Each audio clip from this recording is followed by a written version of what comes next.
ভাবছিলাম আজকে রোহিত শর্মার হয়তো একটা সেঞ্চুরি দেখবো, কিন্তু আর আজকে সেটা হবে না। চলো দেখি বিরাট কোহলি কি করে, কিং কোহলি। মানে হেভি শরীর খারাপ ভাই, মানে প্রচন্ড ঠান্ডা লেগে গেছে আর গলা ব্যথা করছে হেভি। আর hey guys, good morning, welcome to my new blog. Guys, অনেক দিন পর ব্লগ করছি। এর কারণ হচ্ছে মানে মেন চ্যানেলের ভিডিও না, এর কারণ আমার শরীরটা একটু খারাপ ছিল, সেই কারণে মানে ভিডিও করতে পারিনি। হেভি ঠান্ডা লেগে গেছিলো, গলা টলা একদম বসে গেছিলো পুরো। এখন মোটামুটি আগের থেকে একটু ঠিক আছি, তো সেই জন্য মানে করছি আর কি ব্লগ। আর এই ঠান্ডা গরম ওয়েদারটার জন্য গাইস মানে শরীরটা খারাপ আর কি। সকালবেলা ঠান্ডা, সারাদিন গরম, আবার রাত্রেবেলা ঠান্ডা। এই ওয়েদারটার জন্য শরীরটা খারাপ হয়ে গেছিলো আর কি। তো আগের থেকে এখন মোটামুটি একটু ঠিক আছি, তো সেই জন্য আজকে ব্লগটা করছি। তো চলো, এখন হচ্ছে এসেছিলাম আর চারিদিকে দেখো কুয়াশা, দেখো শীতকাল ঢুকেই গেল আর কি। এই দেখো চারিদিকে কুয়াশা, সূর্য উঠে গেছে আর আমি আর সূর্য এই যে এসেছিলাম। এখন হচ্ছে যাবো বাড়ি। চলো তাড়াতাড়ি বাড়ি যাই, কুয়াশাটাও দিচ্ছে হালকা হালকা। চলো একদম বাড়ি যাই তাড়াতাড়ি। আর গাইস, আজকে হচ্ছে 19শে অক্টোবর। আজকে থেকে ভাই শুরু হচ্ছে ফার্স্ট, মানে কি বলবো, India versus Australia first ODI match আজ থেকে শুরু। মানে ভাই সত্যি কথা বলতে অনেক দিন ধরে 19শে অক্টোবরের অপেক্ষা করেছি, তার কারণ আজকে আবার মানে রোকোকে দেখতে পাবো খেলার জন্য। তো এটা যারা একটু মানে ভালো ক্রিকেট প্রেমী, ওরা জিনিসটা ভালো করে ফিল করতে পারবে, বিশেষ করে যারা রোকো প্রেমী। তো তার মধ্যে আমিও একটা। তো সত্যি অনেক দিন ধরে ভাই, প্রায় 2-3 মাস ধরে অপেক্ষা করছি এই 19শে অক্টোবরের জন্য। ও ফাইনালি আজকে চলে এলো। 9টা থেকে খেলা শুরু হবে। তাড়াতাড়ি এখন বাড়ি গিয়ে ব্রাশ ট্রাশ করে ভাই একদম বসে যাবো। খাওয়া দাওয়া করবো না, পরে হবে খাওয়া দাওয়া, আগে খেলা দেখতে হবে। চলো তাড়াতাড়ি বাড়ি যাই। আবে ইয়ার ভাই, রোহিত শর্মার উইকেটটা পড়ে গেল। ভাবছিলাম আজকে রোহিত শর্মার হয়তো একটা সেঞ্চুরি দেখবো, কিন্তু আর আজকে সেটা হবে না, পরের ম্যাচে হয়তো হতে পারে। চলো দেখি বিরাট কোহলি কি করে, কিং কোহলি। চলো দেখা যাক খেলাটা। গাইস, ইয়ার মুডটা পুরো অফ হয়ে গেল ভাই। মানে সকাল থেকে যে এনার্জিটা, যে খুশিটা নিয়ে মানে খেলাটা দেখছিলাম, সেটা একদম পুরো ডাউন হয়ে গেল। মানে ভাবলাম হয়তো আজকে অনেক দিন পর রোহিত শর্মা বিরাট কোহলি একসাথে খেলছে, ভাবলাম হয়তো দুজনের ব্যাট থেকে আজকে সেঞ্চুরি দেখবো, কিন্তু সেটা আর হলো না।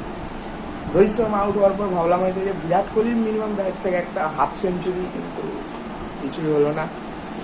মুডটা পুরো অফ হয়ে গেল।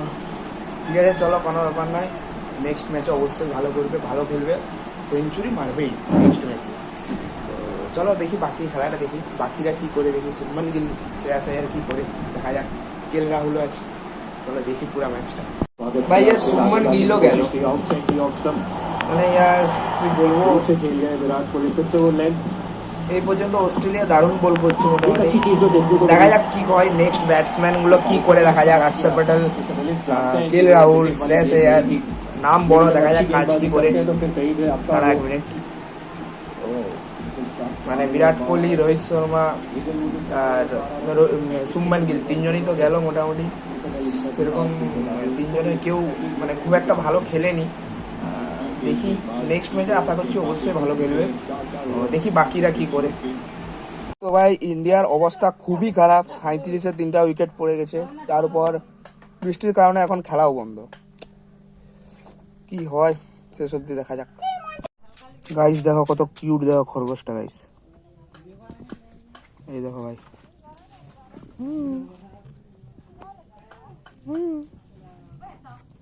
দারুণ দারুণ আছে ভাই, একদম পকেটে ঢুকিয়ে যেখানে যেখানে নিয়ে যাওয়া হবে। দেখো একদম বাচ্চাটা। কদিন হয়েছে এটা? হ্যাঁ, 8 দিন। হেভি আছে ভাই, হেভি, দারুণ। দেখো কোলে বসে আছে। আরো আছে অনেকগুলা, তো এটা হচ্ছে সব থেকে ছোট, বাকিগুলো একটু বড়। ভাই বৃষ্টির কারণে 26 ওভারের ম্যাচ করেছে, আর ওতে ইন্ডিয়া করেছে টোটাল 136 রান 9 উইকেটে। এখন দেখি চলো অস্ট্রেলিয়া সেই রানটা চেজ করতে পারে কিনা। আশা করছি পারবে না, কারণ ইন্ডিয়ার বোলিং লাইন একদম হাই লেভেলের বোলিং লাইন, ঠিক আছে। তো তাও আবার বুমরা নেই, তো দেখা যাক কি হয়। অলরেডি একটা উইকেট পড়ে গেছে অস্ট্রেলিয়ার, main wicket Travis Head, Arshdeep Singh Travis হেডের উইকেটটাই নিয়ে নিয়েছে ভাই। তো চলো দেখি এখন শেষ অবধি কি হয়। ट्रैविस हेड स्लैश करेंगे और शेप और लेंथ लेंथ बहुत इंपॉर्टेंट है। अगर आप ऑस्ट्रेलिया के पिच मैप देखेंगे, मैक्सिमम विकेट्स और डॉट्स 5 to 7, आपको ये लेंथ डालना पड़ेगा, ये लेंथ परफेक्ट लेंथ। গাইস ইয়ার কি বলবো, অবস্থা পুরো একদম খারাপ, ঠিক আছে। মানে হেভি শরীর খারাপ ভাই। মানে দুপুরবেলা একটু স্নান করে খেয়ে করে ঘুমিয়ে গেছিলাম, ঘুম থেকে ওঠার পরে ভাই প্রচন্ড ঠান্ডা লেগে গেছে আর গলা ব্যথা করছে হেভি। আর মানে একদম ভাল লাগছে না কিছু, মাথাটা একদম ধরে রেখেছে। হেভি খারাপ লাগছে, তো ওই জন্য আর কোনো ভিডিও টিডিও করিনি, শুয়েই ছিলাম। আর এখন জাস্ট উঠে হালকা করে মুড়ি খেলাম, দিয়ে যে একটু গরম জল করেছি, এখন হচ্ছে একটু গলাতে গার্গিল করবো, হেভি ব্যথা করছে গলা। মানে কথা বলতেও হেভি প্রবলেম হচ্ছে আর কি। ও পুরো একদম জোরদার লেভেলে ঠান্ডা লেগে গেছে। মানে যে জলটা যে গিলছি সেখানেও ভাই হেভি ব্যথা করছে গলাটা।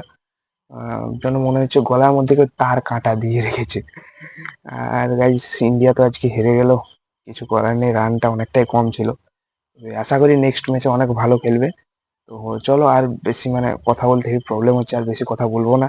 আজকে ব্লগটা এইখানেই শেষ করছি ব্লগটাকে। ভালো লাগলে অবশ্যই একটা লাইক করে দেবো আর চ্যানেলটাকে অবশ্যই সাবস্ক্রাইব করে দেবো। Thank you for watching, bye by.